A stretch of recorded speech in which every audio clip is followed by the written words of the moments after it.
Hello and welcome to a new video from Bent Branderup Products. In this video part 1, we will focus on the ground and lunge work examination. Since this is a very extensive topic, one part unfortunately won't be enough. But what we will start with today is first, what is the ground and lunge work examination? Why do I do it?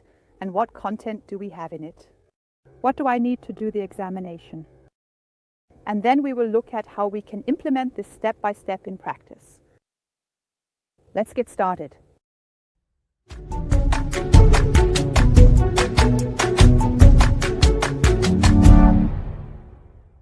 Hello, my name is Galinda Schnapperel. I am a licensed Bent Branderup trainer and your contact person for Bent Branderup Products. As a trainer, I have already guided many students on their way in the ground and lunge examination, as well as in the banner bearer examination. And today I'm excited that we can take a closer look at this topic here. So let's get started. Okay, but what is this examination actually about?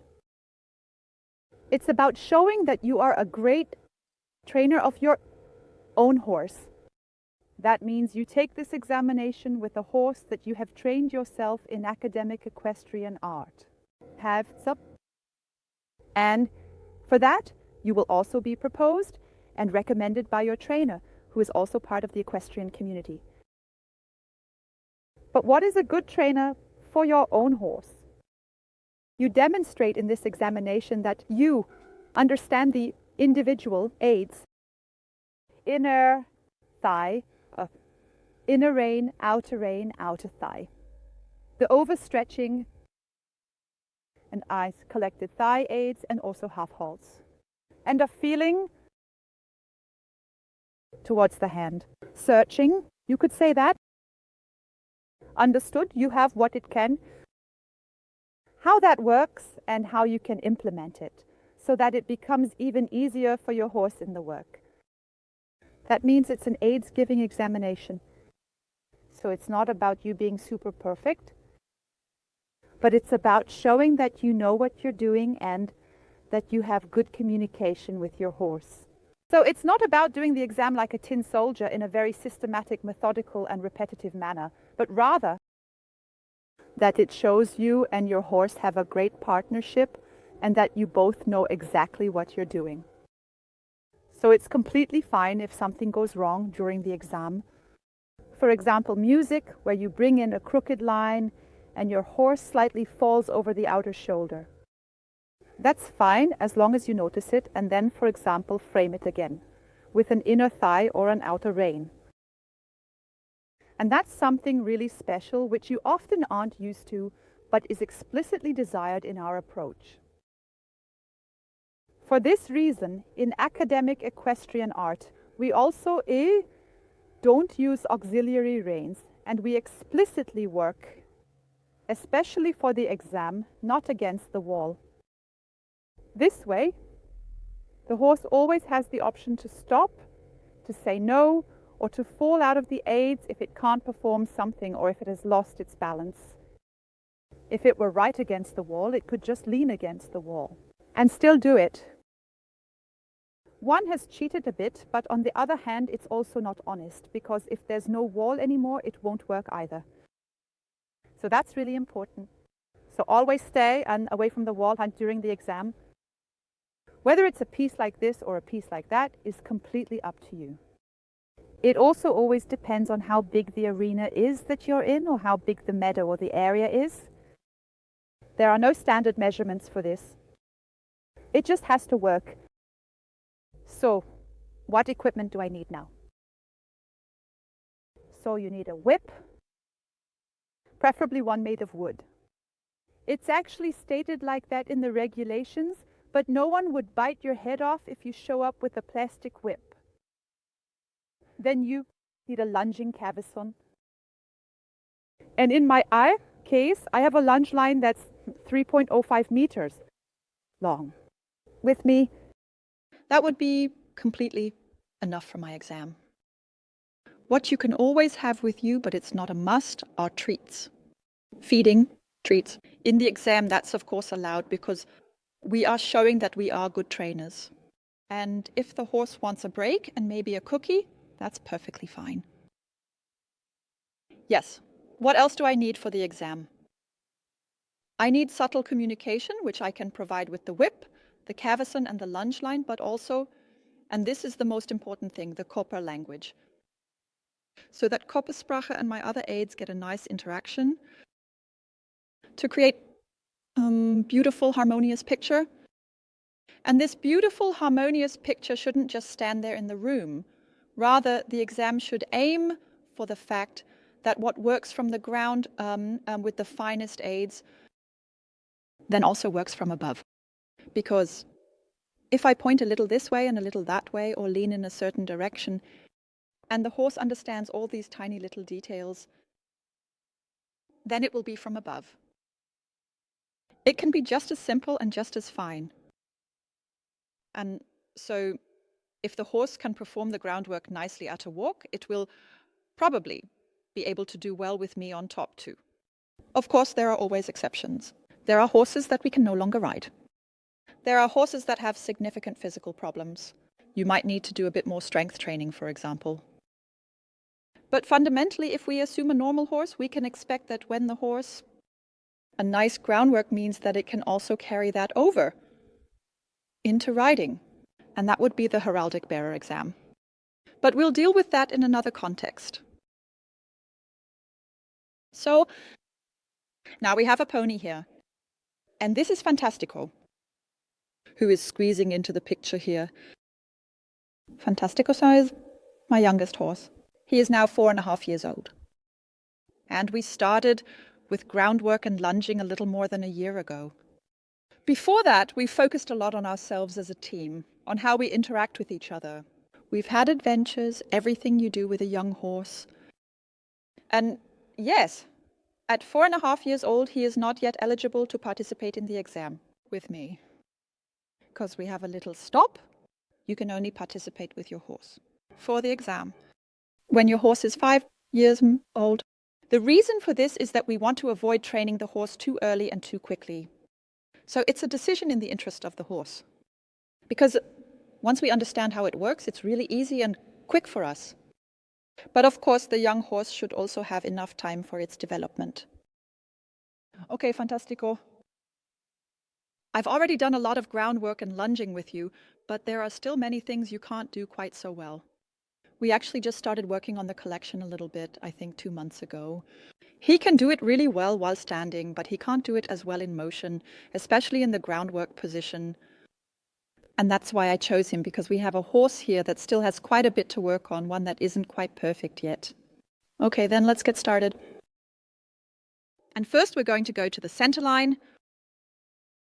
I also strapped the cup song down here. For the exam, I then calmly prepared my pony a bit. We looked at the audience, maybe turned around once or twice so that you feel your horse is relaxed in the atmosphere, but also so loose in its body that everything can go well. Then you go to the center line. Wow, Wanda, you're really fast today. That's incredible. Then you go to the center line. And keep enough distance from the band so that you don't spit directly into the coffee cup. The reason for this is that when we work on the downward release, while standing and with the little parade, you can still correct the hind feet if one leg isn't quite where it should be. Okay, when you get here, the whip goes to the heart. Bow once. And then we're off. That means I'll cut around once. That the cavesson in the middle. The ring as can be used with the long line.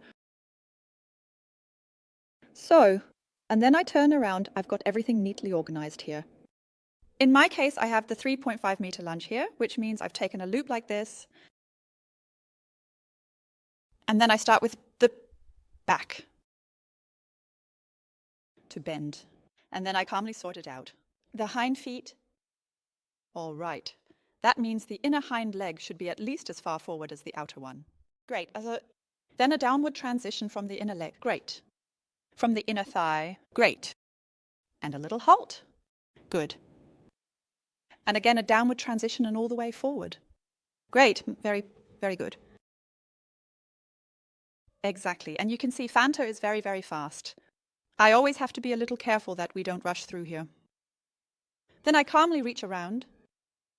If he has come in a bit sideways like this, it's really not a big deal. I'm now intentionally going a bit more sideways so you can see it from the side as well. We just used the left hand. Now let's use the right hand again. That means the inner hind leg forward. All right, he took a step forward to the side. That's okay. A downward transition to the hand. Awesome. Yes, almost. Can go a bit more forward. Yes. Great. And again, a downward transition. Brave. Exactly. Yes, and again forward. Yes. Now it was a bit smoother. Well done. Exactly. The goal is that we can see that the horse has learned to seek the hand. And when you give a parade, that it goes through the spine, through the middle, between the front legs, to behind, into the hip of the horse, so you can see that the inner hip comes forward and the inner hind leg is slightly weighted. Exactly, and at that point, the horse doesn't need to bend its hand yet. That's not necessary. If it can do that, then it's totally great. Great! Then you can definitely do that. So, theoretically, we are standing here. Turn around once. Great, and we did that at this point.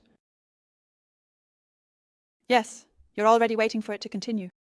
So, and now I'm going to start walking and do a lot of it later at home.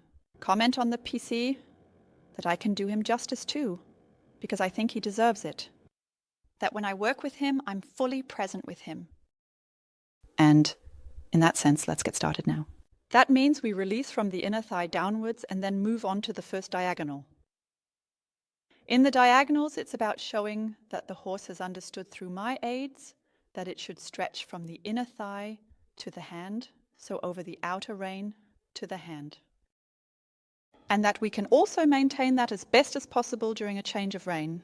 That's why the hand is changed at X, and the new inner thigh does the same work. And in the corner, we will collect a few steps together. Fanta does that very nicely for his age. And from that, we make a smooth transition back to forward. The same thing is happening now on the other diagonal. So this time, a change of rein from the left rein to the right rein.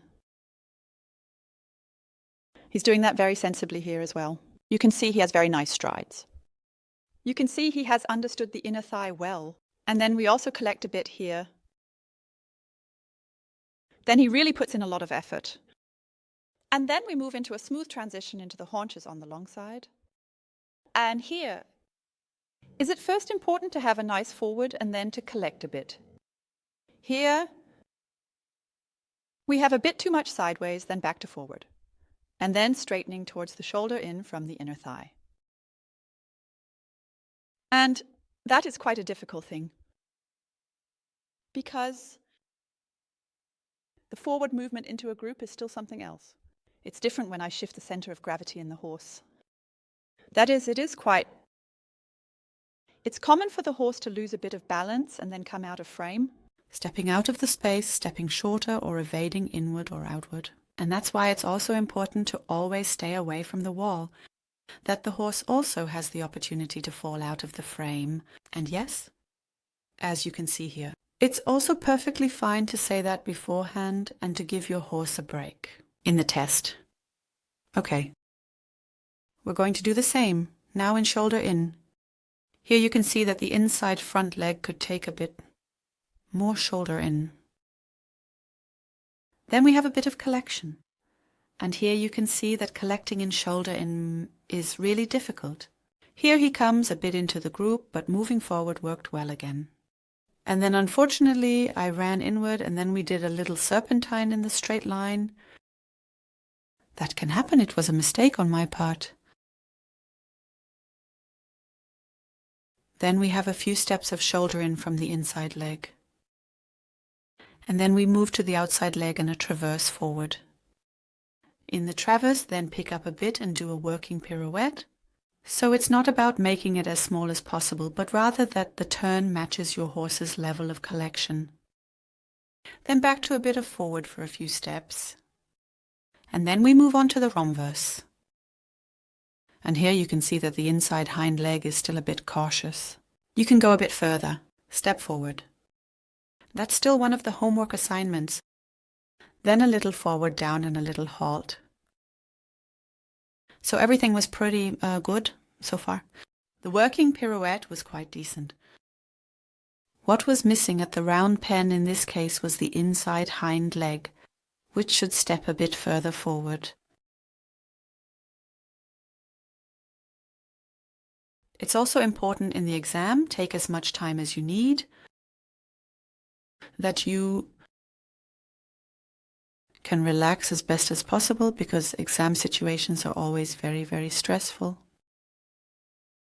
Then we do the entire choreography, except for the diagonal on the left rein. That means we start again by sorting the hind feet, taking a forward down to the hand.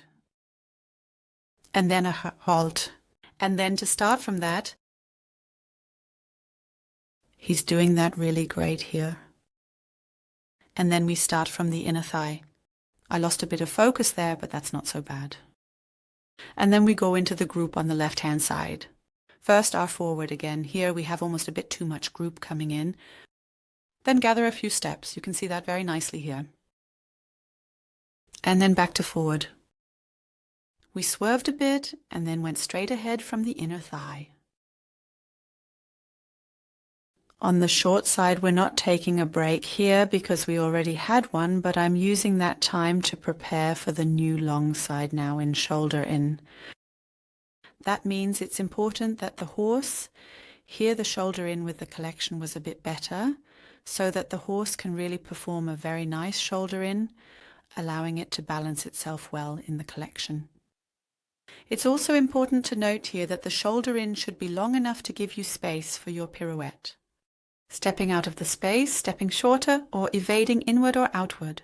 And that's why it's also important to always stay away from the wall, so that the horse also has the opportunity to step out of the frame. And yes, as you can see here, it's perfectly fine to say that beforehand and to give your horse a break. In the test. Okay. We're going to do the same. Now in shoulder in. Here you can see that the inner front leg could take a bit more shoulder in. Then we have a bit of collection, and here you can see the collection in shoulder in. Shoulder in is super hard. Here he's coming a bit into the group. The forward movement worked well again, but unfortunately I ended up running inward. And then we did a little serpentine in the straight line.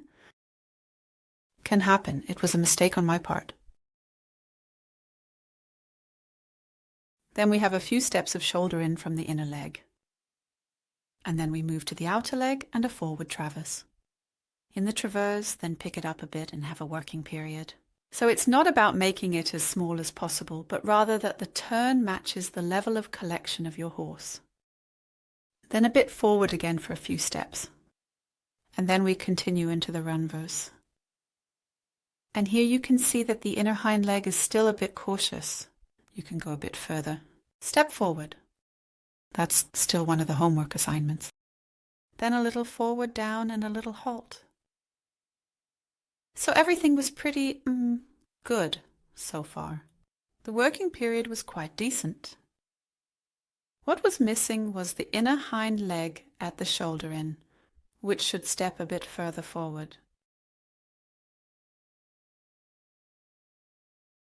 It's also important in the exam, take as much time as you need, that you can relax as best as possible because exam situations are always very, very stressful. Then we do the complete choreography, except for the diagonal, still on the left rein. That means we start sorting the hind feet again, taking a forward down to the hand, and then a halt. And then to start from that, he's doing that really great here too. And then we start from the inner thigh. I lost a bit of control there, but it's not that bad. And then we go into the group on the left-hand side. First our forward again. Here we have almost a bit too much group coming in. Then gather a few steps. You can see that very nicely here. And then back to the forward. We swerved a bit and then went straight ahead from the inner thigh. We're not going to take a break on the short side here because we've already had one, but I'm going to use it in this case to prepare for the new long side in the shoulder. That means indeed it's truly important that the horse, here the shoulder in was a bit better with the collection, can really perform a very nice shoulder in, to be able to absolutely balance itself well in the collection. It's also very important to note here that the shoulder in should be long enough to give you enough space for your pirouette. It's crucial. And enough space for the pipe who has... So if you have a big turn, do you need a bit more shoulder in? Here we have a bit of collection in the turn again. You can see the forehand turning quite effectively here. And then I try again to move forward and then collect a bit again. I'm doing really well here too, and then you can see that he's a bit overstepping with the hindquarters. That means on both sides in the pipe work we still have a bit of homework to do. That the hindquarters reach a bit better forward here, and then a halt. Also a nice search for the hand again. Inner hip forward and then release down again, and the halt on the right rein. We don't see that here anymore, and then the groundwork part of the exam is already, in quotes, done. And it continues with the lunging part. And we'll take a look at that in a separate video. Feel free to subscribe to my channel here, and you'll be notified right away when the lunging part goes online. And feel free to write in the comments which parts of the exam you find particularly easy. Or maybe you really like the choreography and the flow, and which elements you're currently working on and which ones are more of a big challenge. So I'm looking forward to seeing you. See you soon.